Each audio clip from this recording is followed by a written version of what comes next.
Quero falar também sobre o Cruzeiro que está desistindo de vez de Arthur Cabral. Relação muito boa entre Alexandre Matos e Paulo Pitombeira permite algumas negociações. E os nomes de Thiago Mendes, volante, e Arthur Cabral, centroavante, foram estudados pelo Cruzeiro nos últimos dias. O Arthur chegaria para resolver o problema do centroavante. O Cruzeiro tem tido muita dificuldade em converter as chances que cria. E o Arthur não fica no Benfica para a próxima temporada. A avaliação do clube português é de que o investimento foi muito alto e a entrega não acompanhou tanto o investimento. Mas a negociação entre Cruzeiro e Benfica está praticamente descartada, porque o Benfica está batendo na tecla de que quer recuperar os 20 milhões de euros investidos quando da sua contratação na temporada passada da Fiorentina. Essa grana hoje equivale a mais ou menos 114 milhões de reais. E quando não daria para fazer um empréstimo, era essa a sugestão do Cruzeiro. Mas o Benfica alega que precisa do dinheiro para contratar um outro centroavante, então, diante desse cenário, com a necessidade de um investimento de 20 milhões de euros, o Cruzeiro está saindo da parada. Caio Jorge, outra alternativa do Cruzeiro. Primeira proposta feita pela Raposa, a Juventus, foi recusada. O Cruzeiro ofereceu um empréstimo com opção de compra. A Juventus afirmou que só topa negociá-lo em definitivo. A pedida inicial de 10 milhões de euros, o Cruzeiro sinaliza com 4 milhões de euros por 50% dos direitos econômicos. Essa negociação deve avançar nos próximos dias, embora, importante contar para vocês, uma fonte minha no Cruzeiro assegurou que o plano A da Raposa não é nem o Arthur Cabral, nem o Caio Jorge. Assim que eu descobrir qualquer coisa, conto para vocês. 18 times que o Cruzeiro pode pegar. Quem você acha o mais forte e o mais fraco aí, meu velho? Ficou difícil ali. A chave do Cruzeiro, eu acho até que esse duelo aí vai ser o mais difícil, talvez até uma caminhada para a final. Mas está todo mundo também no mesmo pacote, né? O Cruzeiro vai ter aí, com certeza, reforços até jogar estas partidas, que serão ali em meados de agosto, né? Então já vai ter a janela, mais de um mês de janela. Então, claro, né? Você pegar um Boca, o Internacional, o Del Valle, que desses aí eu acho que é o melhor time. Se você puder escapar disso, vai ter um caminho melhor, né? Mas, por exemplo, Delfim, a própria Universidade Católica de Quito, mas eu acho que vai ficar entre Boca Juniors e Del Valle. Aí vai ser um duelo pesado, hein? Verdade, Del Valle é um time que sempre tem chegado aí às finais sul-americana, né? Ganhou o Recopa em cima do Flamengo, Boca não precisa nem falar, camisa pesadíssima.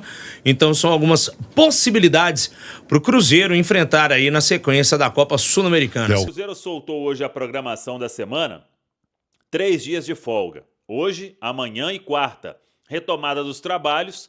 Na quinta-feira, na Toca da Raposa 2, aí vai sem folga até o jogo do final de semana diante da equipe do Cuiabá. Final de semana não, na quinta-feira. Uma semana de treino, aí joga com o Cuiabá. E o mês do Cruzeiro, talvez aí o time passe o restante do mês sem folga ou com folga reduzida. Por quê? O Cruzeiro joga na quinta-feira, dia 13, com o Cuiabá. Aí no domingo, o Vasco, dia 16. Depois, dia 19, o Cruzeiro enfrenta a equipe do Fluminense, é um meio de semana. No final de semana seguinte, encara o Bahia. Depois, o Cruzeiro joga com o Atlético Paranaense no dia 26. E aí tem o duelo com o Flamengo no dia 30.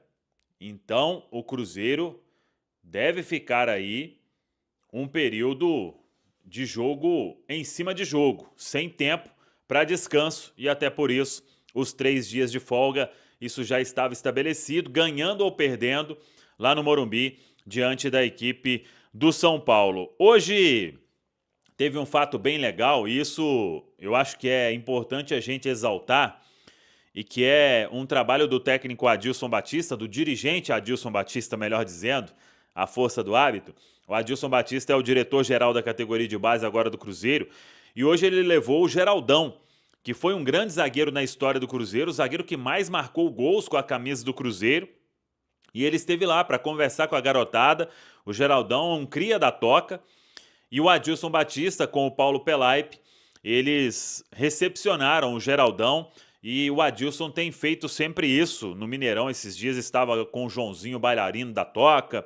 Então, esse resgate, essa participação dos ídolos no dia a dia, outro dia estava o Dirceu Lopes na Toca da Raposa 2, isso aí é bem legal, porque o Cruzeiro, ele tem uma história riquíssima, uma história gigante, e essas pessoas precisam fazer parte desse dia a dia. Então, bem legal o Adilson Batista com esse tipo de atitude, levando grandes ídolos da história do Cruzeiro para dentro da Toca da Raposa 2. Sobre o sorteio da Copa Sul-Americana, um sorteio que não deu para saber tanta coisa assim, mas o Cruzeiro tem 8 possíveis adversários. Desses 8 times, um vai ser o adversário do Cruzeiro.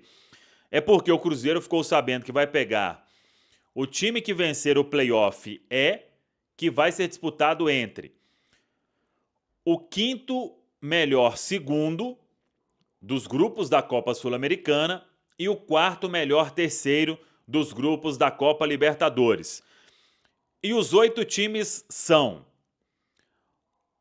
dos que vêm da Copa Sul-Americana, o 5º melhor segundo vai ser ou Boca, ou Internacional, ou Delfim do Equador, ou Universidade Católica do Equador.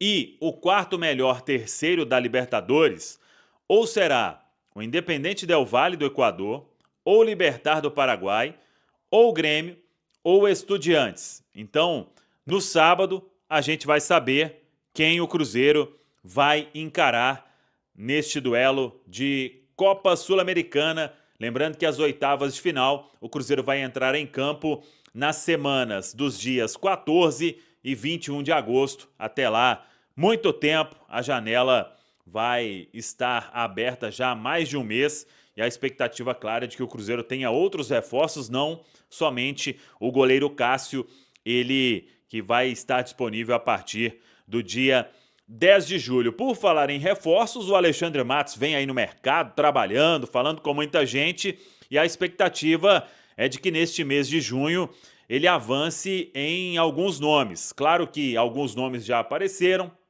alguns apareceram e não tem nada, alguns apareceram e realmente o Cruzeiro tem negociação, outros a gente ainda nem descobriu, mas a expectativa, claro, é de que o Cruzeiro ele vença essa concorrência, por exemplo, quanto ao zagueiro Mina, o Yerry Mina, que é um nome muito forte na pauta do Cruzeiro, o Caio Jorge. O Cruzeiro depende agora de um aceite da Juventus, proposta já está com os italianos, o centroavante Caio Jorge, de 22 anos, Cruzeiro querendo comprar os direitos do atleta, então não tem mais o que fazer.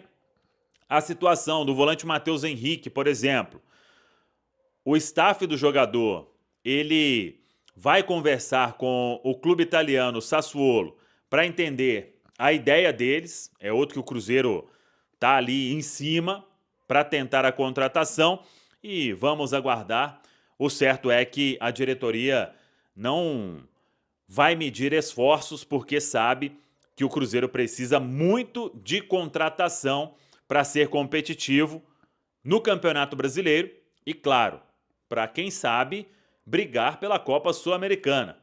Não é nada impossível quando se tem um mata-mata e o Cruzeiro já está nas oitavas. São 7 jogos que separam o Cruzeiro e esses jogos separam também os outros times de um título da Copa Sul-Americana e um caminho mais curto hoje para se chegar à Copa Libertadores. Então, claro, o Cruzeiro vai trabalhar para que neste mata-mata de agosto o time tenha peças de qualidade para brigar aí pelo título da competição continental. Vamos seguir acompanhando e apurando para tentar sempre trazer aqui uma informação para todos vocês no canal. O Cruzeiro já sabe qual será seu caminho no mata-mata da Conmebol Sul-Americana. Classificado em primeiro lugar no Grupo B, o time enfrentará o vencedor do play-off, que ainda não foi determinado devido aos jogos restantes do Grupo C.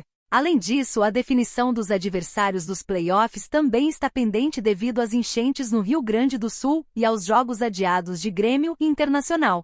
Atualmente, o provável adversário do Cruzeiro seria o vencedor do confronto entre Boca Juniors e Libertad, mas essa situação pode mudar dependendo dos resultados dos times gaúchos. O Internacional, que está no grupo C da Sul-Americana, ainda tem a chance de avançar para o mata-mata, enfrentando o Real Tomayapo e o Delfim em seus próximos jogos. Caso o Cruzeiro avance, poderá enfrentar o Sportivo Ameliano nas quartas de final e, se passar dessa fase, poderá cruzar com o Independiente Medellín, Lanús ou outros vencedores dos play-offs nas semifinais. Os play-offs da Copa Sul-Americana estão programados para julho, enquanto as oitavas de final ocorrerão em agosto. E aí, galera, o que acharam? Deixe nos comentários. Não se esqueçam de deixar o like e de se inscrever no canal e ativar o sininho para receber as notificações. Até mais, Nação Celeste! Vamos pra frente!